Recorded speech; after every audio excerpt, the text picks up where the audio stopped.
কেকটা ফ্লিপ করে নিয়েছি। এবার চলুন কেটে আর দেখাই। এমনিই দেখা যাচ্ছে কতটা স্পঞ্জি হয়েছে।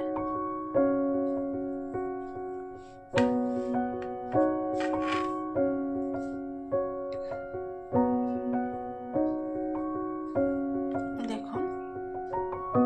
নমস্কার, আমি আবারও চলে এসেছি। আজ করব কেক বানানোর জন্য এখানে আমি 1 কাপ দই নিয়ে নিচ্ছি। এটা টক দই। এর মধ্যে দিয়ে দেবো 1/2 কাপ ভেজিটেবল অয়েল,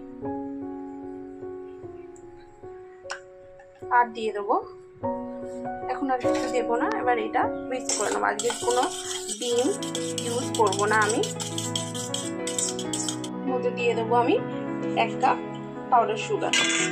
চিনিটাকে মিক্সিতে গুঁড়িয়ে নিয়েছি।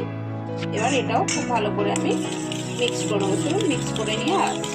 এর মধ্যে দিয়ে দেবো 1 টিস্পুন ভ্যানিলা এসেন্স।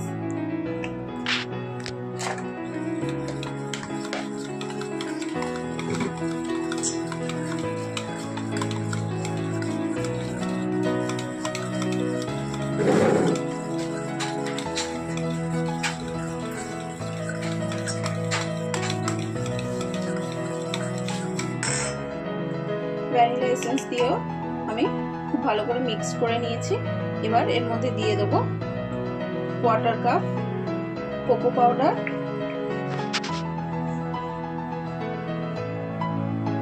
1 কাপ ময়দা,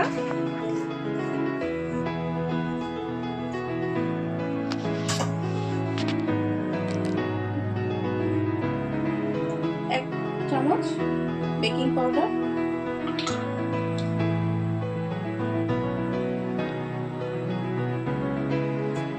1/2 চামচ বেকিং সোডা। এবার এটা খুব ভালো করে স্ট্রেন করে নেবো। তো চলুন এটা স্ট্রেন করে নিয়ে আসি।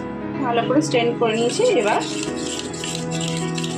1 ডাইরেকশনে খুব ভালো করে মিক্স করে নেবো 5 মিনিট সময় দিয়ে।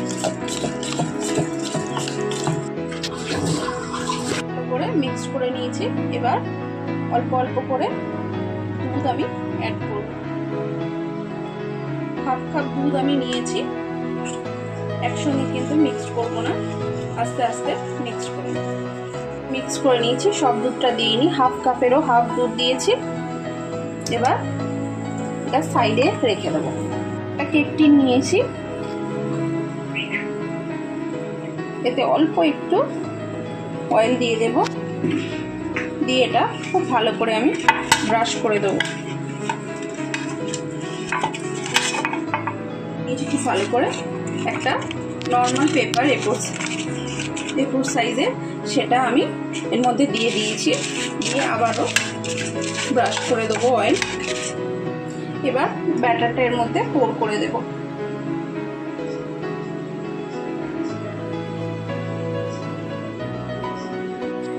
তো পুরো ব্যাটারটা আমি এর মধ্যে পোর করে দিয়েছি। এবার এটা ট্যাপ করে নেব।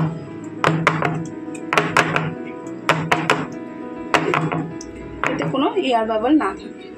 তো চলুন এবার এটা বসিয়ে দিই। একটা আমি কড়াইটাকে প্রিহিট করে নিয়েছি। এর মধ্যে একটা প্লেট আমি দিয়ে দিয়েছি। 5 মিনিটের জন্য প্রিহিট করে নিয়েছি। এবার এটা আমি বসিয়ে দেবো 45 মিনিটের জন্য। তো চলুন আবারও 45 মিনিট পর আসছি।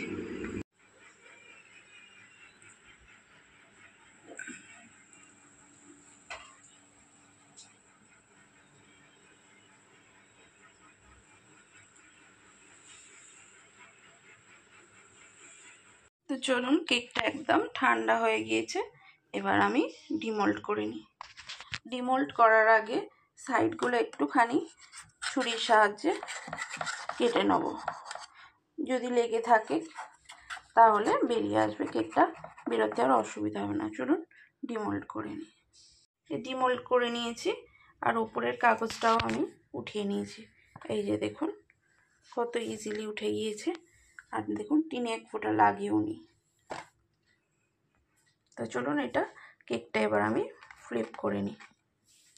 দেখুন কেকটা ফ্লিপ করে নিয়েছি। এবার চলুন কেটে আর দেখাই। এমনিই দেখা যাচ্ছে কতটা স্পঞ্জি হয়েছে।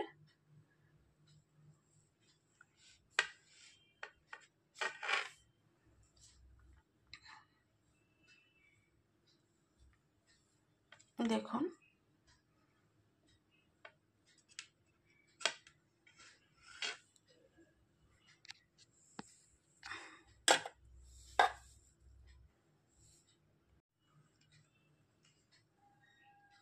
দেখুন কতটা স্পঞ্জি আর বাউন্সি হয়েছে, খেতেও কিন্তু ততটা সুন্দর। তো চলুন, রেসিপিটা যদি ভালো লেগে থাকে অবশ্যই লাইক, শেয়ার অ্যান্ড সাবস্ক্রাইব করুন। আর রেসিপি সম্পর্কে কিছু জানার থাকলে অবশ্যই কমেন্ট করবেন। তো আজকের মতো টাটা, দেখা হবে অন্য কোনো দিন অন্য কোনো রেসিপির সঙ্গে।